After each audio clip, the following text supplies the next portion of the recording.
매불쇼에 김승현 편집장이 출연했습니다. 그런데 상대 패널이 오윤혜라는 사실이 알려지고 방송 뒤에도 이 문제로 시끄러운데요. 실제로 김승현 편집장이 면전에서 팩폭을 꽂아버리자 스튜디오가 한순간 술렁이었습니다. 최욱 앵커도 이 의견에 매우 동의하는 것으로 보였습니다. 어떤 상황인지 영상으로 보겠습니다. 우리 김승현님은 지금 어떤 게 가장 큰 문제라고 보세요?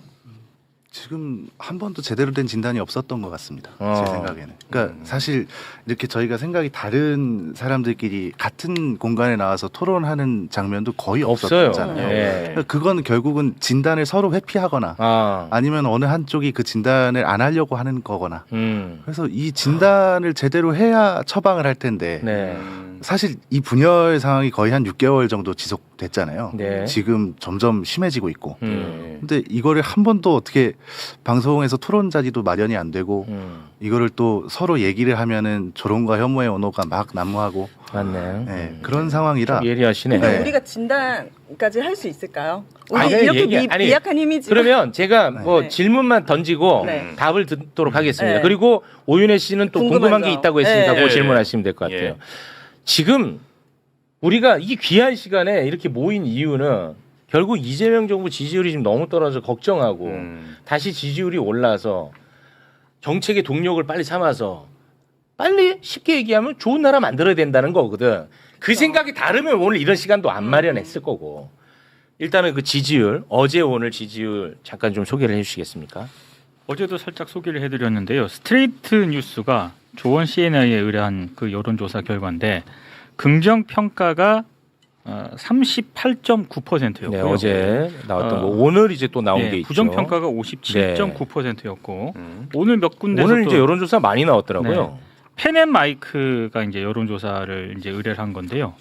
이거는 긍정 평가가 36.3%, 부정 평가가 60.9%로 나타났고 이거 일단 추세만 우리가 좀 의미 있게 보자고요. 그리고 추세. NBS도 이제 오늘 여론조사 결과를 발표했는데 여기는 긍정 평가가 50%, 부정 평가가 43%로 조사가 됐습니다. 지지율이 떨어진다는 것에 대해서는 뭐 이거 부정할 수가 없습니다. 왜 떨어진다고 생각하세요, 두 분은? 저는 뭐 여러 가지 이유가 있을 것 같은데 잘 모르겠지만 제가 생각해 내피셜로는 부동산 문제, 주식 문제도 있을 것이고 민주당 내 분열이 너무 큰 그래서 정치 혐오를 불러일으키는 그래서 떠나가신 분들도 있을 것이고 약간 그리고 이재명 정부에 되게 비판적이고 그런 분들도 또 있잖아요. 그런 분들도 계셔서 이런 모든 것들이 합쳐져서 지지율 하락으로 가고 있는 것 같아요. 왜 뭐 대단한 얘기를 한 거 아니잖아요. 아니고 그러면은 방금 말씀하신 걸로 봤을 때는 이재명 정부가 국정 운영을 잘 못한다는 거잖아. 그거를 어떻게 바라보느냐에 따라 다른 것 같은데 그렇죠. 잘 못한다고 본다 사람들이. 그렇죠. 특히 부동산 문제나 주식 문제 같은 경우에도 너무 널뛰게 하고 이런 것들이 뭔가 안정감이 없어 보이고 이게 되게 불투명해 보이기 때문에 기대가 컸던 만큼 또 실망도 있는 것 같고 큰 것 같다. 이 분열로 인해서 정치 혐오가 생기신 분들도 진짜 많더라고요. 최근에 정치 채널 다 끊고 안 보고 안 듣고 그런 부분도 있는 것 같고. 알겠습니다. 우리 김승현 선생님은요? 그냥 간단하게 이재명 대통령이 이재명 대통령답지 못하신 상황이기 때문에 그래서 빠진다고 봅니다, 저는. 그걸 조금 풀어서 설명해 주실 필요가 있을 것 같은데. 일단 지금 말씀하신 부동산도 말 그대로 부동산 개혁인 거잖아요. 그러니까 이재명이라는 정치인을 우리가 지지할 때 바라봤던 거는 상징적인 언어가 항상 개혁이라는 단어가 따라왔잖아요. 네, 맞아요. 근데 사실 이 친노에서 친문이 됐고 친명이 되신 이 분들께서 개혁만큼은 어떤 논란이나 우려 없이 좀 정광석화처럼 추진을 해주실 줄 알았는데 사실 올해 검찰 개혁부터 시작해서 지금 어제랑 오늘도 뭐 부동산 개혁 관련해서 계속 얘기가 나오고 지금 이제 검찰 개혁 같은 경우도 지금 10월 2일에 중수청 공수처이 제대로 출범될 수 있을까 이걸 지금 다들 걱정을 하잖아요. 그래서 이런 좀 중심 과제들이 제대로 추진이 되고 있는 건가? 이게 지금 완벽하게 되지 않았는데 왜 벌써 경찰개혁 얘기가 나오지? 이런 의문들이 계속 쌓인 결과라고 봅니다, 저는. 제가 이 영상을 보고 딱 저도 이제 질문이 생겼어요. 영상에서 이 말씀을 하시더라고요. 너무 좋아. 이 검찰개혁에 대해서 바라보는 시각도 좀 다른 것 같아요. 많이 다르죠. 방금 정광석화라고 했어요.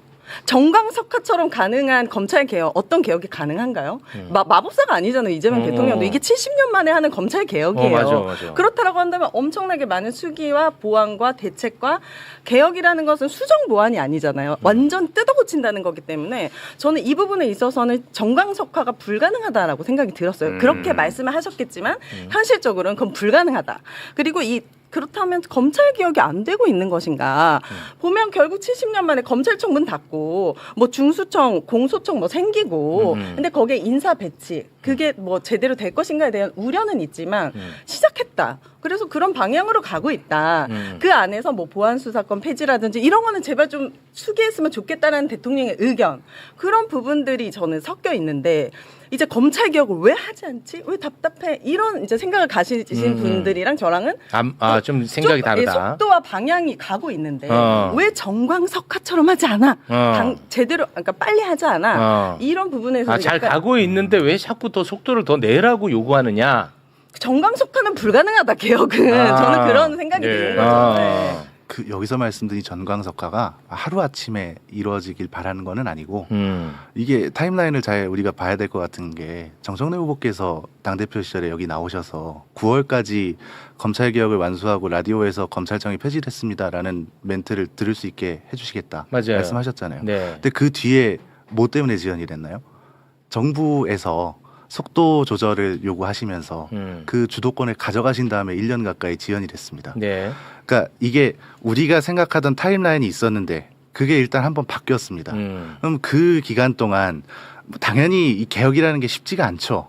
근데 적어도 그 타임라인 동안 우리가 약속한 그 과정을 좀 매끄럽게 좀 갔어야 되는데 당장 2차 정부안이 나왔을 때만 해도 책임 주체들에 대한 그 비판이 상당했잖아요. 그러니까 정부안이 나오면은 해석 전쟁을 막 하고 다들 이재명 대통령이 어떤 뭐 이게 개혁의 의지가 있는 건가라는 뉴스가 막 나오고 네. 그때 당시만 해도 저도 이재명 대통령께서 당연히 개혁 의지가 있으시다. 그때는 이제 총리님을 비롯해서 뭐 장관분들 이 책임 주체에 대한 비판을 주로 했는데 근데 이게 지금 민주당에 계신 분들이 이미 지금 10월 2일이라는 데드라인은 정해졌는데 보안수사권 폐지를 경찰 개혁의 문제로 끌고 가시고 그러니까 이런 것들이 계속 쌓인 거예요. 그러니까 이 전광석화라는 게 하루아침에 막 하자 이게 아니고 적어도 우리가 시간을 약속을 했으면 그 기간에는 좀 우려 없이 좀 토론은 하더라도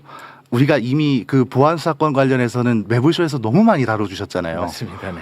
근데 그게 최근까지도 이 말이 이재명 정부에서 나오는 게 맞냐 이거예요, 저는. 이 보안수사권 폐지도 정말 또 생각이 다른 것 같아요. 이거는 이제 보안수사권 폐지를 국민들조차도 50% 가까이는 반대의 여론이 있잖아요. 근데 그거는 살면서 우리가 검사를 만날 일은 없잖아요. 근데 경찰을 만날 일은 많고 최근에 또 경찰들이 그렇게 좀 문제를 일으키고 하다 보니까 이게 좀 속도가 느려진 것은 그만큼 신중해야 될 부분들이 많기 때문이라고 저는 해석을 했고 이제 우리 김승현님은 왜 조금 더 속도를 내서 확실하게 해서 신뢰를 줬으면 좋겠다.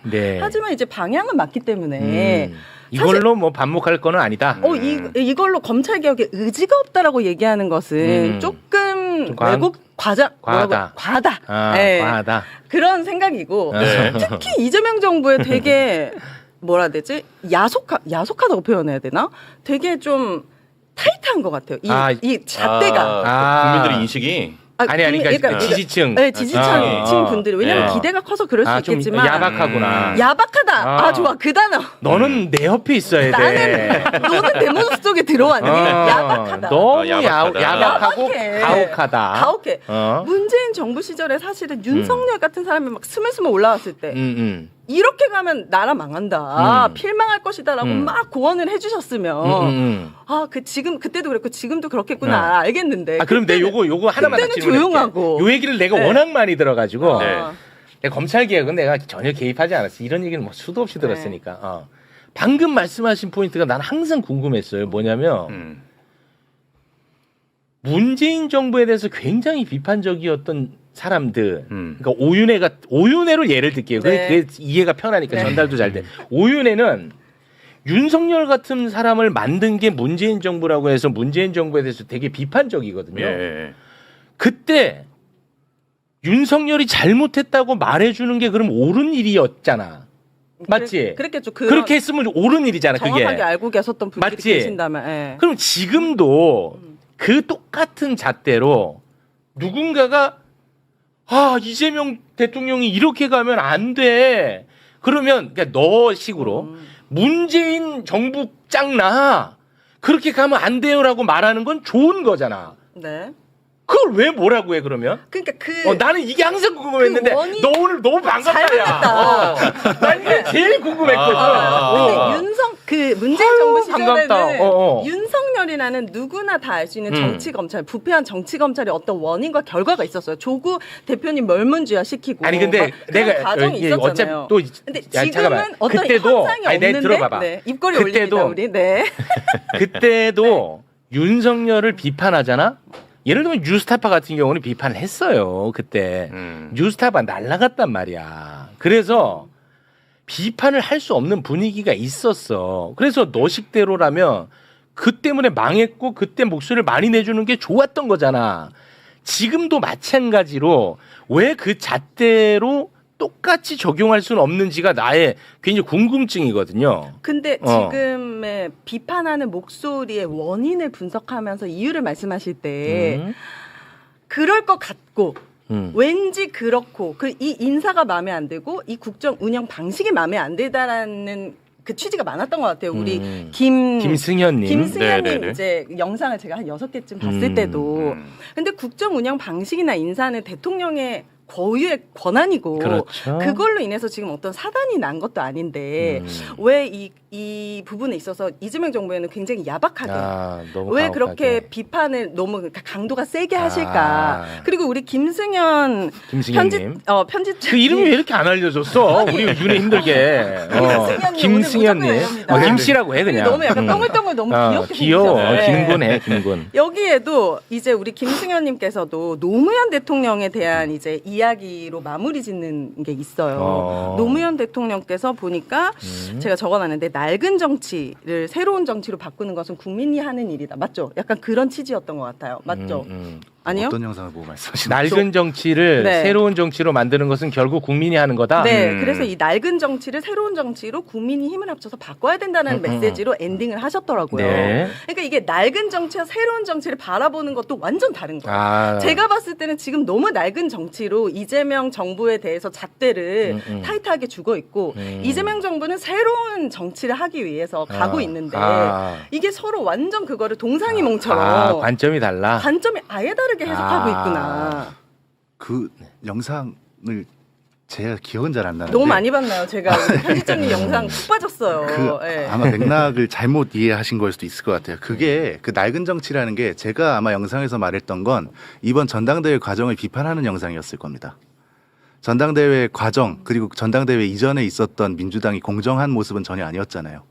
선호 투표를 소수결로 갑자기 의결을 한다든지 자격 없는 후보를 특혜를 줘서 후보를 올린다든지 그리고 지금 전당대회 과정에서도 뭐 갑자기 뭐 미투표자들한테 투표권을 줘야 된다는 말이 나오고 그런 얘기를 그냥 주장을 해도 들어지거나 아니면 그런 주장을 해도 아무런 거리낌이 없어요. 그러니까 민주당이 이런 적이 없거든요. 네. 민주당 전당대회가.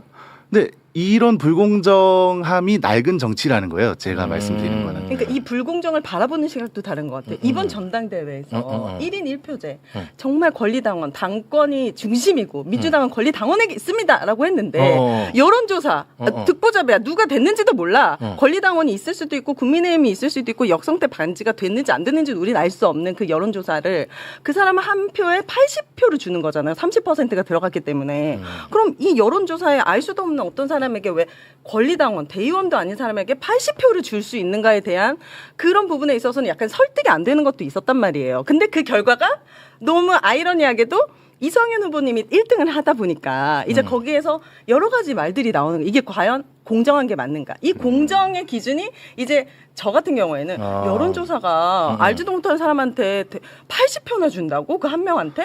왜 이렇게까지 했어? 이거고 여기는 이 과정이 불공정해. 그러니까 우리가 대화가 필요한 거예요. 근데 그거 윤회. 그 여론조사 오랜만이네. 관련해서는 여론조사 관련해서는 전당대회 이전에 다 논의가 됐어야 되는 거고 이성윤 후보님 자꾸 말씀을 하시더라고요. 그 여론조사 관련해서 이성윤 후보님 전북에서는 권리당원 투표 1등 하셨습니다. 그거를 어떻게 문제를 삼을 수가 있냐는 거죠. 그러니까 그런 것들이 이제 서로가 간극이 있더라. 알겠습니다. 왜요? 왜 많이 나 혼나고 있어요? 아니, 요건 웃으면서 할게요. 나는 이 얘기는 조금 내가 네. 나는 이제 덧붙이진 않을게. 네. 괜히. 내가 그 가혹함 얘기해가지고 내가 좀 그거 하나 좀 궁금한 게 네. 있어요. 뭐 대통령의 인사권은 고유권한이다. 그거까지도 막 뭐라고 하는 너무 가혹한 거 아니냐. 이제 그게 오윤혜 씨보다 조금 더 과하게 가면 그렇게 말하는 하는 사람들을 이제 반명으로 몰거든요. 그건 아시죠? 네. 예. 네. 근데 내가 그럼 하나 여쭤볼게요. 인요한이라고 알죠? 인요한. 할아버지, 이번에 적십자. 예. 네. 그 이제 회장이 되느냐 안 되느냐 논란이 있어요. 네. 결국은 이제 대통령이 인준하면은 이제 취임을 하는 거예요. 네. 그럼 대통령의 고유 권한이에요. 근데 인요한은 반헌법적 가치관을 갖고 있다고 저는 생각을 해요. 네. 매우 잘못된 그쵸. 만약 임명한다면 잘못된 인선한다면 네. 잘못이라고 저는 생각하거든요. 그거에 대해서 대통령님 이거 인준하면 지지율 폭망합니다. 큰일 납니다라고 말하면 네. 잘못된 거예요? 잘된 거예요? 저는 그거는 좋은 조언이라고 생각합니다. 이거 좋은 조언이야? 당연하죠. 오. 그래서 제가 또 이분에게 드릴 수 있는 질문이 그 질문해. 연장선에서 좋다. 김민석 당대표에 대한 문제 인식이 너무 이재명 대통령 대리인 같다 그러지 말아라. 이거 굉장히 문제다. 이게 치열한 전당대회 결과로 어쨌든 김민석 후보가 당선이 됐어요. 맞아요. 그래서 김민석 당대표가 대리인처럼 하는 것에 대해서 비판적인 목소리를 내는 것도 맞는데 김민석 후보가 된 것은 결국 당과 청이 하나가 돼서 좀 제발 일 좀 해라라는 권리당원들의 좀 선택도 있었다고 봐요. 그리고 김민석 후보가 그러니까 당대표가 인요한 씨에 대해서 인준 재고 요청을 했어요. 맞아요. 네. 그리고 부동산 세제에서도 보완 주문을 했어요. 그러니까 네. 대통령과는 조금은 다른 의견, 맞아요. 다른 의견을 냈다는 맞아, 거죠. 맞아. 그러니까 대리인이 아니라 비판과 견제를 할 수 있는 역할도 하고 있기 때문에 지금 3일밖에 안 됐잖아요. 그러니까 뭐 얼마 안 됐잖아요. 그래서 이게 대리인처럼 하지 말아라는 말씀을 너무 많이 걱정하신다면 이게 견제도 하고 있다. 인요한 같은 사람은 하지 말아라라고 목소리를 낼 필요는 전 당연히 있다고 보죠. 네. 이게 저는 그 비평하시는 분들의 문제점이라고 보는데 네, 죄송합니다. 먼저 사과드립니다. 저의 문제점이군요. 좀 맵다 매워. 그게 김민석 대표께서 제가 그 영상에서 아마 첫 부분에 그 말씀을 드렸을 거예요. 저는 민주당주의이기 때문에 누가 돼도 잘 가는 게 우선이다. 그러니까 김민석 대표께서 후보 시절에 계속 그 명픽이다, 뭐 명청대전이다 얘기하면서 누가 봐도 이재명 대통령께서 미는 후보처럼 보였잖아요.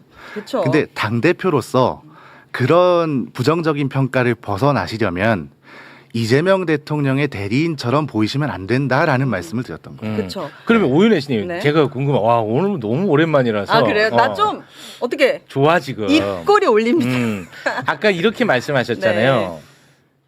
김민석 후보가 당 대표가 된 것은 네. 당원들이 당정이 좀 하나가 돼서 일 열심히 하라는 의견이 모아진 결과물이라고 말씀을 하셨잖아요. 네, 네. 이제 그래서 당선이 됐어요. 그러면은 어찌됐든 현상적으로 물론 김민석 후보보다는 득표가 적었지만 거의 뭐 절반 가까이 정청래 후보도 얻었단 말이에요. 네, 그렇죠. 그러면 그 절반은 어떤 의미예요? 그 절반은 이재명 대통령에 대한 비판적인 의견도 있을 것이고 그리고 정청래 대표께서 1년 동안 하셨던 것에 있어서 그래도 한번 해봤으니까 또 다음도 더 잘할 수 있지 않을까 한번 해본 사람이 그런 마음도 있었을 것이고 네, 그런 마음들이 모아서 지지를 한 게 아닐까요? 아니 그러니까 제가 네. 무슨 질문이었냐면 네. 김민석을 뽑으면 당정이 하나가 돼서 일 잘하라는 거고 그렇게 되면은 정청래를 뽑은 거는 당정이 하나가 아니라는 얘기가 되기 때문에 그렇게 되면 이거 현상이잖아요. 네. 이거는 야 그렇게 돼버리면 야 이 절반을 빼고 어떻게 국정을 운영해 나가지? 저는 이게 항상 걱정인 사람이에요. 예. 그래서 제가 드리는 질문. 그거를 이제 우리가 해결해야 되는 부분이. 우리가 뭔데 해결해? 우리는 해결을 못 하고. 우리도 그 부분에 대한 문제인식을 그래서 갖고 그렇게 해석하면은 나는 조금 너무 이게 위험하다는 입장인 거야 나는. 제가 왜 그렇게 생각하는지 이건 저의 내피셜로 말씀드리면 정청래 대표께서 1년 동안 어쨌든 당대표를 하셨는데 기억 남는 건 보안수사권 폐지밖에 없어요. 댓글도 남기지 않고 어쨌든 그 네. 검찰개혁 관련해서 목소리를 굉장히 많이 내셨어요. 근데 입법이라든지 이런 부분은 26%밖에 안 됐고 김민석 당대표 되자마자 3일 만에 보니까 뭐 70개 넘는 법률안이 통과가 됐고 이런 부분들이 결국 당이 해야 될 거는 대통령의 국정 철학에 맞춰서 입법을 하는 게 그 국회의 역할이잖아요. 네, 맞습니다. 그거를 조금 더 충실히 민생에 조금 포커스를 맞춰서 사실 검찰개혁이 내 삶과 개인의 일반 시민의 삶과는 크게 동떨어져 보인단 말이에요. 이게 동시에 같이 가면 좋을 것 같은데 네. 너무 검찰개혁의 목소리를 많이 내다 보니 이런 밀려있는 입법과제 그리고 국정과제 1호도 모르셨잖아요. 그런 맞아요. 모습을 보이다 보니까 네. 약간 청와대와 정부와는 조금 거리감이 있는 당대표가 아니었나라는 생각을 저는 개인적으로 평가할 수 네, 있죠. 있습니다. 그 평가는 뭐. 제가 이걸 사실 오늘 마지막에 말씀을 드리려고 했는데 이 말씀하신 거 제가 어제 영상으로 보고 왔어요. 두 분이 근데 좋은 걸 많이 이게- 보셨네. 그래, 제 실물이 낫죠? 영상보다 이분도 실물이 나. 네. 좋아. 네. 근데 이거 좀 바로 잡으셔야 돼요. 네, 알겠습니다. 그러니까 지금 입법이 26%밖에 통과가 안 됐고 당대표가 바뀐 지 이틀 만에 어떻게 70개가 넘는 법안이 통과가 됐는지 이 말씀을 하시면서 어떤 말씀을 하셨냐면 그 유시민 작가님 나오신 영상 거기서 유시민 작가의 요지는 청와대가 민주당을 지배하고 있는 것 같다라고 말하는 것 같다. 그러니까 이게 결국 그거잖아요. 김인석 대표가 되면 이거부터 말씀드릴게요. 그 입법이 26%밖에 통과가 안 됐다. 이거 일단 숫자가 27%고요. 네. 그리고 너무 잘다. 아니. 너무 근데 잘하. 이게 중요한 게 아니라 17%. 이게 중요한 게 아니라 네. 이 지금 입법이 26%밖에 통과가 안 됐다는 말이 정청래 당대표가 무능했었다는 프레임으로 쓰이고 있잖아요, 지금. 근데 이게 782건 중에 213건이 통과가 된 거예요. 근데 이 213건, 그 782건이 1년 동안 통과돼야 되는 법안이 아니고 5개년 계획이에요. 5개년 계획. 5년 동안 국정과제 입법 계획이 782건이 잡힌 거고 이 213건이 정청래 대표 체제에서 통과가 된 거예요. 네. 여기서 그러면은 이 213건 통과된 게 적은 거냐? 정부가 이렇게 평가를 했습니다. 법제처에서 발표를 했는데 역대 정부 1년차 최대 입법 성과를 달성했다. 그럼 이거는 3일 만에 73개 말씀드릴게요. 말씀드릴게요. 그러니까 방금 전에 말씀드린 거는 정청래 당대표가 무능했다는 프레임으로 근거를 쓸 수 없다는 말씀을 드리는 거고. 조금 토론이 잘다. 네. 그리고 이 숫자와 시기 이게 김민석 대표가 선출되신 게 8월 17일이잖아요. 네. 그 이 입법 그 법률안 처리가 된 본회의가 8월 20일입니다. 네. 그러면은 이 말씀이 맞으려면 김민석 당대표께서 선출되시고 나서 이 본회의가 잡혔어야죠. 그러면은 김민석 대표께서 추진해서 통과된 게 맞죠. 잘하. 그런데 이거는 8월 14일에 이미 국힘한테 본회의 참석 공지가 간 겁니다. 네네. 그 8월 16일에 이 언론 보도가 나왔고 그래서 이게 저는 문제라고 보는 거예요. 그러니까 비평하시는 분들이 이 사실관계를 좀 바로 잡아주시거나 우리가 그냥 솔직하게 얘기를 하면 지금 언론 지형이나 유튜브 지형이 많이 치우쳐져 있잖아요. 그 상황에서 굉장히 많은 프레임들이 나오고 있는데 네. 이거를 대부분이 안 잡아주세요. 바로 잡아주는 데가 거의 없어요. 네. 큰 방송 중에서도 뭐 매불쇼 말고는 거의 없는 것 같아요. 매불쇼도 뭐 그 역할을 비겁하게 많이 못하죠. 네. 네. 그래서 제가 그러니까 저는 이제 뭐 비겁하다 이렇게 표현을 했지만 저는 왜냐하면 결국은 함께 가야 되는데 그쵸. 예를 들어서 보세요. 지난 전당대회 때 우리 오윤혜 씨가 저한테 연락을 했어요. 오빠랑 가는 길은 다르지만 아니 계속 저 얘기를 해. 우리 다시 만나자. 그래서 나는 이제 솔직히 카톡 찾아본다. 내가 무슨 길인지는 내가 솔직히 지금도 모르겠어요. 근데 오윤혜 씨는 김민석 후보 사회를 보고 있더라고. 네. 근데 나는 전당대회 기간에 정청래 후보를 칭찬한 적도 없고 비판한 적도 없어요. 전당대회 기간에 김민수 후보를 칭찬한 적도 없고 비판한 적도 없어요. 근데 만약에 나보고 누가 고문을 내서 너 지금 이 자리에서 정청래 비판은 빨리 해 하면 나는 10가지도 할 수 있어. 김민석 비판해 하면 나 10가지 할 수 있어. 그러니까 그거 하나 갖고 와갖고 그것만 봐. 근데 문제는 뭐냐? 이미 사람들은 정답을 딱 정해놓고 나는 김민석이야 정해놓고 정청래 흠결을 찾으려면 왜 못 찾겠습니까? 정청래도 나는 마찬가지고. 그러니까 그렇게 논의가 내가 잘다고 표현한 거야. 그렇게 논의가 이어지면 한치도 가까워질 수가 없어요. 그렇죠. 그래서 서로의 이 생각을 좁히는 게 진짜 중요한데 결국에는 청와대와 정부 여당이 힘을 합쳐서 국정 운영을 잘 해서 지지율도 높이고 이 분열도 줄이는 게 우리가 원하는 바잖아요. 네. 그러니까 그렇게 가기를 바라는 마음으로. 근데 예를 들어 이런 거예요. 누가 인사에 대해서 이거 이렇게 가면 안 됩니다라고 말하면 이 사람은 분열주의자고 이거 완전 저주를 퍼붓는 거고 누가 이거를 그렇게 가면 안 됩니다라고 말하면 와 견제와 균형을 잠잡는 거 이 잣대가 달라지면 하나도 우리가 해결이 안 된다는 얘기를 하고 싶은 거예요. 나는 이거 빨리 고쳐야 돼. 그 잣대가 같아야 될 거 아니야. 누가 말하느냐에 따라 이게 달라진다는 거예요. 완전히 달리 해석한다니까 지금 실제로. 왜냐? 나는 정답을 정해놨어. 근데 나는 왜 그렇게 정답을 정했는지에 대한 이야기를 오늘 좀 하고 싶었는데 오늘 시간이 좀 많이 흘러서 많이 흘렀어요. 많이 흘렀어 지금. 죄송합니다. 네. 그러니까 그렇게 가면 안 된다는 거예요. 나는. 그럼 이거를 좀 줄일 수 있는 방법을 저는 네. 개인적으로 이 매부쇼 같은 곳에서 이렇게 조금 의견이 다른 매부쇼는 반명 채널로 이미 야 낙인 찍힌 거에 대해서 어떻게 생각해? 그 낙인을 만약에 찍혔다면 그 낙인을 그게 억울한 거잖아요. 그걸 벗기려면은 그걸 행동으로 보여줘야죠. 예를 들어 어떻게? 섭외하는 게스트나 보통 이제 답답해하는 부분이 뭐야? 야 이건 진짜 좋다. 보안 수사권 폐지에 대해서 굉장히 이견이 많았어요. 그럼 박은정, 김용민 의원이랑 다 했어 우리. 뭐 정구승 다 했어. 신인규 이렇게 같이 4명이 다 만나서 했는데 토론을 해. 했는데 문제는 뭐냐? 내가 얘기해줄게. 근데 이 얘기하는 사람이 많아요. 나는 그걸 계속했어. 근데 사람들은 그만 좀 해라. 막 토 나온다 할 정도로 했어 나는. 근데 그렇게 해가지고 어렵게 해갖고 또 이재명 대통령이 SNS 올리면서 한번 정리가 1차 됐잖아 그때 1, 2차.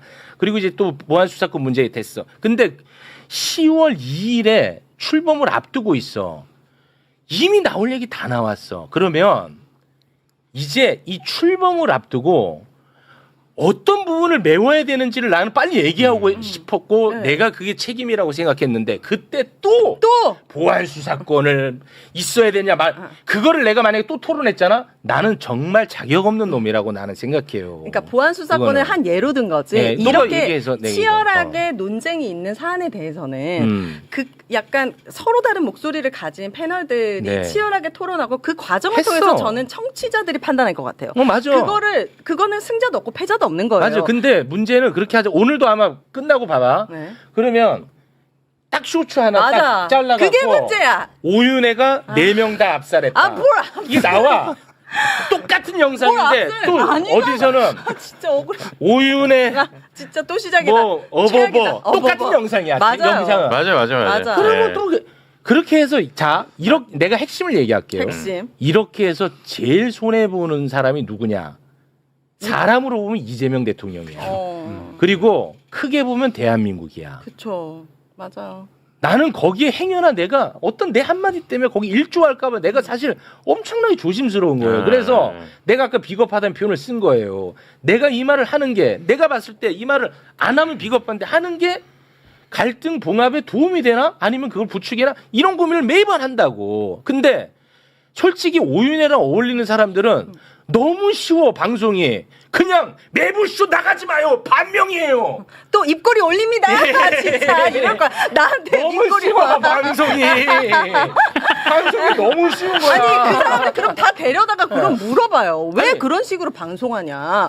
왜 그걸 공예지. 그걸 또 해 내가. 그러니까 그래서 나는 오윤혜가 친근감이 있고 우리가 또 친했고 내가 또 존중하고 신뢰가 있어서 오늘 이 자리에 한번 마련해 본 거예요. 이게 마지막이에요, 이제 또. 시간이 다시 또 너무 이제 많이 흘렀다. 나 지금. 저는 이런 자리가 많아졌으면 좋겠어요. 저도 맞아. 그 우리 난 제 머리가 너무 나빠. 김승현님. 김승현 씨. 우리 네. 김승현님 영상을 쭉 보고도 이 부분은 이렇게 생각할 수 있겠다 이해한 부분도 있고 이 부분은 참 아쉬울 수 있겠다. 저도 그 부분을 이해했어요. 그러니까 우리가 서로의 목소리를 쇼츠로 좀 보지 말고 진짜 그 맥락을 앞뒤 맥락을 알겠습니다. 통해서 좀 서로 이해해줘 좀 했으면 좋겠어요. 오늘 또 쇼츠 한 100개 나올걸? 맞아. 근데 윤혜야 너랑 같이 사람 중에 완전 가짜 뉴스로 매불쇼 그 작가분들 나갔을 때 완전 가짜 뉴스로 이 영업 방해한 사람들이 있어. 그럼 그거 하나만으로도 신뢰가 없는 거야. 그 얘기는 그만하죠. 그만해. 저도 힘들었으니까 그것 알겠습니다. 때문에. 요건 그렇게 하고 네. 요거는 그냥 이제 재미로 네, 재미로. 그 유시민 작가와는 솔직히 저보다 오윤혜 씨가 더 가까웠잖아. 맞잖아. 네. 그 심지어 오윤혜 씨는 밥도 먹은 적이 있으니까. 난 유시민 작가랑 만난 적이 없거든요. 저한테 이제 같이 식사하는 사진 찍어가지고 나한테 보내면서 작년이죠. 나한테 항상 인생을 충고를 많이 하거든요. 오윤혜 씨가. 오빠도 왔으면 좋았을 텐데. 오빠도 좀 밖에 좀 나와. 맞아. 그렇게 집에만 있지 말고 어울리고 해. 하면서 사진을 보내준 거라면 식사도 하고 그랬어. 네. 근데 이제는 조금 생각이 달라진 부분이 있겠죠. 유시민 작가의 가장 큰 문제적 발언 또는 가장 아쉬운 점은 어떤 거예요? 네, 요거는 그냥 인간적 관계로 한번 여쭤보는 거예요. 이거는 발언보다는 이제 그 이재명 정부에 대해서 아쉬운 부분에 있어서 목소리를 내실 때 몇 번 이제 청와대에서 한번 만납시다라고 이제 얘기를 했다는 거잖아요. 네. 그래서 설득을 하든 설득을 당하든 그렇게 얘기를 풀어갔으면 좋겠는데 이게 방송에 나오셔서 하다 보니까 어떤 분들은 이게 선동 아니야? 아니면 어떤 분들은 왜 이렇게까지 만나서 그냥 좀 얘기를 듣고 이재명 대통령의 목소리를 들을 수도 있잖아. 그 부분이 저는 좀 개인적으로 아쉬웠던 것 같아요. 안 그러면 이 분야를 그래도 그 두 분이 어떤 부분은 설득이 되고 어떤 부분은 설득이 안 됐다. 차라리 그렇게 방송에 나와서 얘기를 하면은 너무 이해가 편할 것 같은데 그럴 것이다. 그렇게 가고 있다. 이렇게 말씀하시는 게 조금 저는 아쉽다. 네. 알겠습니다. 네. 입꼬리 올렸습니다. 아, 나 모르겠다. 진짜. 혹시 네, 하실 말씀 있으실 것 같아요. 그 평론가 개인의 말을 이렇게 많은 언론과 유튜브들이 분석 전쟁을 했던 적이 있나 싶어요. 없죠. 저는. 매우 특이한 케이스죠. 그리고 거의 대부분의 언론과 쇼츠와 유튜브 채널에서 맥락을 다 삭제합니다. 네. 그리고 그 발언과 그 논의됐던 문제에 대해서 비평을 하는 게 아니라 인상 비평을 한다든지 그런 문제로 계속 번지고 있는데, 그러니까 이게 지금 방송하시는 채널이나 나가시는 데 보면 언어를 좀 보셨으면 좋겠어요, 저는. 그러니까 적어도 제가 비평을 하거나 그럴 때 조롱의 언어, 혐오의 언어를 쓰진 않거든요. 그건 잘못된 거죠. 네. 저도 절대 그런 언어를 쓰지 않고 선을 지키면서 서로가 비판해야 된다고 저는 생각합니다. 네. 네. 저도 그렇게 하고 있고요. 그러니까 네. 근데 그게 너무 많아요, 지금. 그래서 이게 저는 걱정되는 건 지금 이 지형이 언제까지 이렇게 치우쳐져 있을까? 그게 걱정이에요, 사실. 언론이 민주당하고 이재명 대통령한테 우호적이었던 적이 있나요? 없죠. 그게 걱정인 거예요. 네. 아, 이게 계속 유지가 되지 않으면 조금 더 빠른 속도로 또 혹시 잘못될까봐. 근데 이거를 좀 멈출 수 있는 방법은 뭐가 있을까요? 저는 이게 양진영에서 느끼는 그런 피로감이라고 생각하거든요. 양진영까지가 죄송해요. 나 잘못 양쪽에서 느끼는 진짜 그러면 안 돼. 진짜 그게 위험해요. 그러니까 양쪽에서 거의 느끼는- 마무리되고 있습니다. 죄송해요. 그래서 그거를 진영까지. 조금 뭐라고 해야 돼? 내가 잘못 표현했나? 아니, 솔직히 매불쇼에 이제 나는 그래도 좀 어차피 0.73% 차로 윤석열을 만들었단 말이야. 그래서 나는 다 함께 했던 거예요. 아, 왜냐면 그렇지 않으면 안 되거든, 대한민국은. 그래서 마지막까지도 같이 하고 그래서 뭐 내가 뭐 세탁쇼니 뭐 이렇게 비판 많이 받습니다. 근데 감수해야 될 부분이고요. 최근까지도 같이 하셨던 분이 자기들 방송에 또 가가지고는 여기를 적진이라고 막 표현을 하더라고. 이게 과연 이게 어떻게 해야 되나 이게 참 쉽지 않아, 윤혜야. 내가 다 아는 분들이라는 거죠. 아니, 너가 아는 사람들이 아니고 너 가족처럼 느껴져. 무슨 소리야? 아니 농담이야. 진짜 너무하시네. 미안해. 빌어요. 농담. 미안해. 네, 아무튼. 근데 나는 오늘 뭐 네. 솔직히 뭐 지금 욕도 많이 먹고 있거든요. 그래요? 내가 아마 오늘 제 욕이겠죠. 아니 내가 우리 선생님 입틀막을 많이 했나? 그런 아니요, 얘기가- 전혀요. 아니에요. 아니죠? 네, 저 네. 애청자인데 왜? 매불쇼 보신. 저 슈퍼챗도 꽤 싸요. 그래요? 진짜요? 전액 살기분.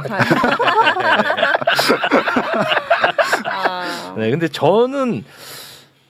나는 오늘 뭐 아무튼 좋았어. 건강한 토론의 장이 됐으면 좋겠어요. 매블쇼가. 그러니까 난 당분간은 토론보다는 대화. 좋아요. 대화. 맞아, 진짜 생각을 눈 좀 보고. 들어보고. 얼굴 대화. 보고. 솔직히 얼굴 보면 사르르 다 눕잖아요. 봐봐요, 나 좀. 부담스러운 거 봐. 아니, 부담스러운 게 아니고 네. 너무 이쪽에 계셔가지고. 그래요. 네. 이게 진짜 같은 진영에 있는 사람들인데 저는 맞다. 이거 진짜 한번 허구하고 서로 잘못한 거 사과하고 그러면은 저는 이게 또 금방 치유될 거, 금방은 아니겠지만 그런 첫걸음이라고 생각하거든요. 그런 대화가 많았으면 좋겠다. 네. 알겠습니다. 오윤혜님 만약에 그 어디서 네. 같이 하는 사람들이 방송 중에 네.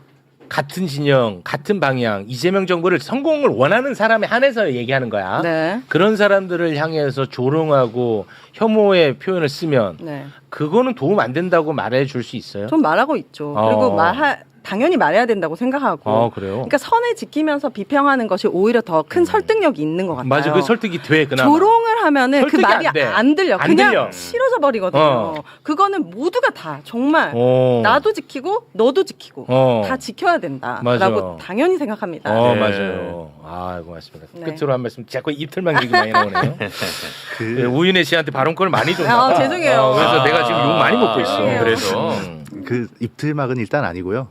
제가 듣느라 말을 안 한 거고. 일단 이 문제 해결하려면 양비론부터 없어야 됩니다. 이건 또 나에게 네. 또 뼈 아프네. 양비론 없어야 되고. 근데 최욱 앵커님하고는 다르죠. 진행을 하시는 입장이니까. 비평을 하시는 분들이. 이걸 계속 양비론으로 가져가시는데 이건 뭐 다음에 기회가 되면 말씀을 드리고. 네. 지금 당원들 절반이 반명 분열주의 신천지가 됐어요. 저 지금 진짜 이거 진지하게 저 신천지 됐어요. 네. 진지하게. 왜냐하면 제 카톡에 그때 얼마 전에 그 어떤 목사님 나오셔가지고 그러니까 나는 예를 들어 정청래 의원이 신천지랑 연루된 게 예를 들어 근거가 있어. 내가 정청래 비판 안 하겠어요? 신천지랑 이렇게 오랫동안 신천지 이슈를 다룬 데가 있냐고. 그렇잖아. 근데 그 근거가 없잖아 지금 현재는. 그래서 지금 그 이슈도 아니고 나는 이만희가 지금 보석으로 풀려나니까 너무 두려운 거야. 우인성이 판사야. 나 그 얘기를 좀 환기시키고 싶었어. 그래서 모셨어. 근데 또 그쪽으로 갈 것 같아서 내가 그렇게 가면 또 그걸 다 쏠리잖아. 내가 그래서 그걸 못하겠는데 그 입틀막이 되면서 제가 실제로 지금 신천지가 되어 있더라고요. 실제입니다. 이건 웃을 일은 아니에요. 이게 해결되지 않으면 아무리 그냥 제3의 비평가들이 나와서 맞아. 얘기를 해도 맞아. 해결이 안 됩니다. 맞는 말씀이에요. 경찰 개혁이 매우 중요하다고 인식하고 문제를 제기하는 점에서 한마음이다. 국민 주권의 원칙 하에 경찰도 검찰도 민주적 통제를 강화하겠다. 아니 이건 우리가 기대했던 답변인데 대통령이 기대했던 답변은 아닌 것 같은데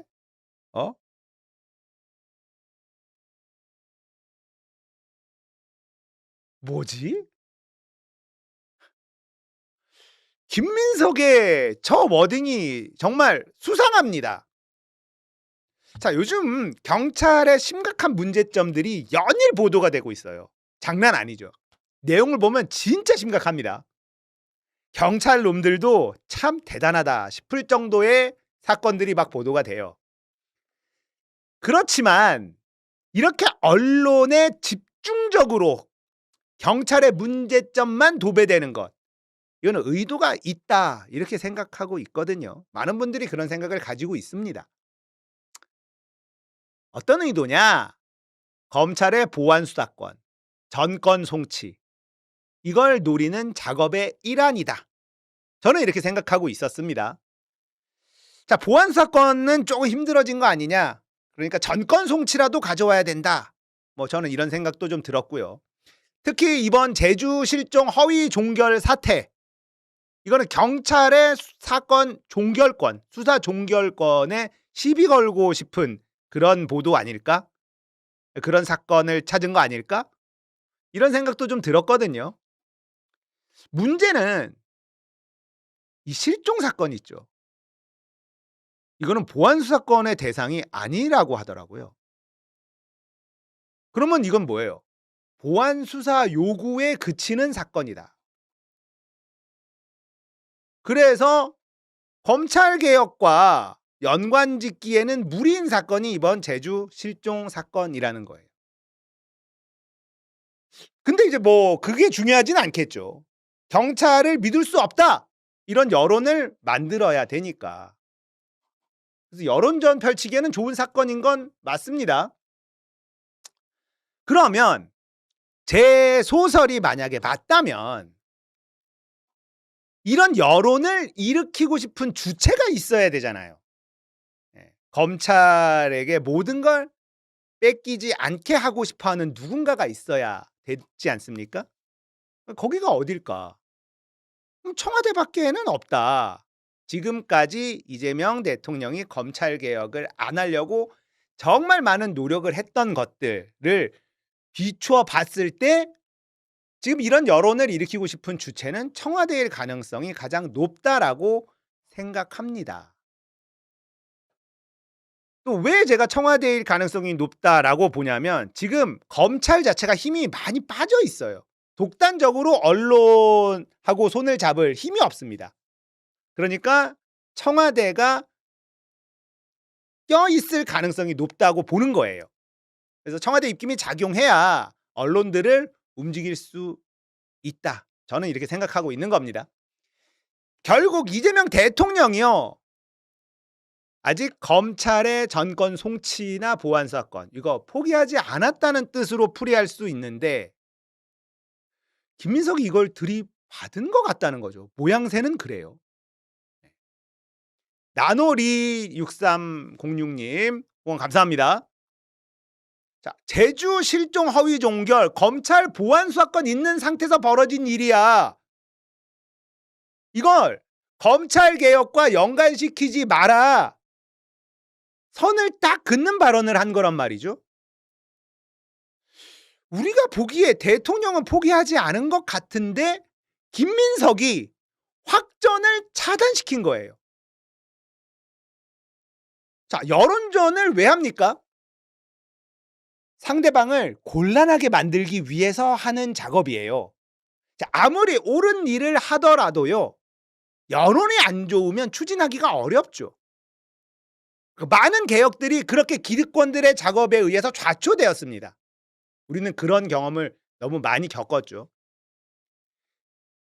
최근에 일어나고 있는 경찰에 대한 부정적인 보도들, 저는 이게 여론전이라고 생각하고 있었거든요. 그러니까 여론으로 선작업을 막 치는 거죠. 이거는 개혁을 좌초시키기 위해서 하는 짓인데 김민석이 이 선작업에 참모를 쫙 끼얹어 버렸단 말이에요. 인류한 임명 반대도 그렇고요. 이번 발언도 그렇고요. 제가 예상한 것과 다른 방향으로 김민석의 태도가 가고 있습니다. 이게 뭐지? 김민석이 당대표가 되면 당정 일치 한 몸으로 쫙쫙 갈 거라고 생각했는데 김민석이 내가 하고 싶은 말을 막 해주네? 아니 이게 뭐지? 이건 예상하지 못했는데 결국 지지율 때문이다. 지지율을 버틸 수 있는 정치인은 없습니다. 이재명이 왼쪽을 더 챙기겠다 이 말도요. 지지율 때문이라고 봐야 돼요. 물론 왼쪽을 더 챙긴다는 그 말에 우리가 더 열받은 것도 사실이긴 하죠. 어쨌든 지지율 때문에 방향을 튼 거예요. 틀기 싫은데 틀 수밖에 없었던 겁니다. 자, 민주당에서 경찰개혁 추진단을 꾸렸어요. 김남희가 추진단장이랍니다. 김남희 초선이에요. 그런데 김남희를 추진단장을 시켜줬어요. 이해식도 단장이라던데 꼼꼼하게 잘 챙겨주고는 있어요. 지금 수많은 TF팀이 꾸려지고 있습니다. 여기에는 예산이 투입이 되겠죠? 김민석이 진행하고 있는 이 TF 여기에 들어가는 예산 우리가 들여다볼 필요가 있어 보입니다. 이놈들이 진짜 일을 열심히 해서 성과를 내는지 아니면 돈만 쓰면서 아무것도 안 하는지 우리가 확인해 봐야 되겠죠. 자, 경찰개혁 추진단 어떤 방향으로 가야 되나 이 부분에 대해서 좀 얘기를 해보려고 해요. 사실 이게 근본적인 얘기인데 지금까지는 별 얘기를 하지 않았던 이유는 일단 검찰개혁 이 법안이 통과되는 게 최우선 과제였기 때문에 그렇습니다. 근데 이 얘기를 반드시 짚고 넘어가야지 돼요. 좀 들어보세요. 경찰이 수사기소 완전 분리를 원할까요? 원하지 않습니다. 이 지점을 국민들이 알고 있어야 돼요. 문재인 정부 시절 수사 종결권을 경찰에게 줬어요. 경찰이 좋아했을까요? 안 좋아했습니다. 그 전에는요, 전권 송치가 기본이었어요. 불기소 의견으로 송치, 기소 의견으로 송치. 이게 기본이었습니다. 결국 최종 결정은 검찰이 하는 것이었죠. 그 얘기는 뭐냐면 책임도 검찰이 지게 돼 있는 구조였어요. 그런데 지금은 수사 종결권이 경찰에게 있죠. 책임도 경찰이 집니다. 경찰 입장에서는 이게 싫은 거예요. 달라진 건 아무것도 없는데 책임만 늘어난 구조. 좋아할 사람이 아무도 없겠죠. 자, 검찰은요, 아무리 사고를 쳐도 처벌받지 않죠. 처벌받은 사례가 없죠. 그러니까 어떤 권한이든 최대한 가져오기를 주저하지 않아요. 그런데 경찰은 다릅니다. 사고를 치잖아요. 구속에, 수감에 모든 처벌을 다 받습니다. 오히려 더 엄한 처벌을 받는 경우가 많죠. 경찰에게 수사 종결권은요, 책임만 커진 권한일 뿐이죠. 그래서 경찰이 달가워하지 않았습니다. 자, 보안수사권 폐지. 마찬가지로 경찰이 좋아하지 않습니다. 이제 경찰이 모든 수사를 맡아야 되죠. 자, 보안수사권이 있을 때는 검찰이 들고 가서 책임을 지는 구조였어요. 이제는 경찰이 모든 책임을 질 수밖에 없는 구조입니다. 경찰이 이걸 좋아할 리가 없는 거예요. 자, 결국 민주당이 관심 가지고 들여다봐줘야 되는 게 뭐냐? 경찰에게 책임을 지우는 만큼 예산과 인력을 확충시켜야 돼요. 이게 핵심입니다. 아무것도 달라지는 거 없고요. 지금하고 똑같은데 책임만 늘어나 누가 좋아하겠습니까? 불합리하죠.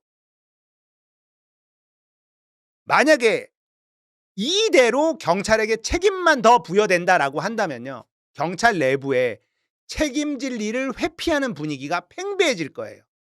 그러면 그 조직이 무능력해집니다. 자, 경찰의 책임이 막중해진 만큼 예산과 인력 확충, 이걸 기본적으로 챙겨줘야 되는 겁니다. 그리고 경찰이 일을 잘했을 때와 못했을 때 상벌을 명확하게 만들어줘야 되는 거예요.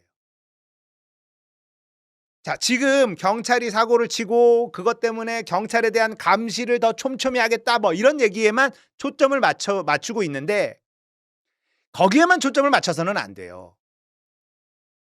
더 많은 예산, 더 많은 인력, 이게 확충돼야 경찰이 그만큼 더 잘해낼 수 있습니다. 그리고 경찰도 기꺼이 우리가 책임질게요 할 거라고요. 근데 가뜩이나 인력이 부족해. 지금도 수사 인력들은 고생이야. 근데 책임만 더 오고 감사만 더 받아야 돼. 경찰이 좋아할 수가 없죠.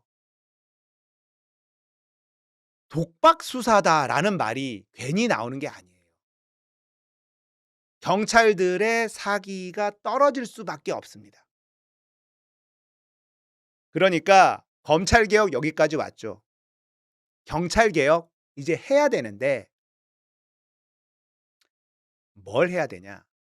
감시와 견제 이것만 해서는 안 돼요. 인력도 충원해 주고요. 예산도 더 늘려주고요. 수사 관련 돈 이런 것들도 더 늘려야 됩니다. 그러면서 감시 체계를 강화해야지 경찰들도 좀 신이 나죠. 이대로 가면 경찰들 짜증밖에 안 납니다. 민주당은 이걸 알아야 돼요. 네. 그리고 언론들도요, 이제 이거 그만해야 돼요.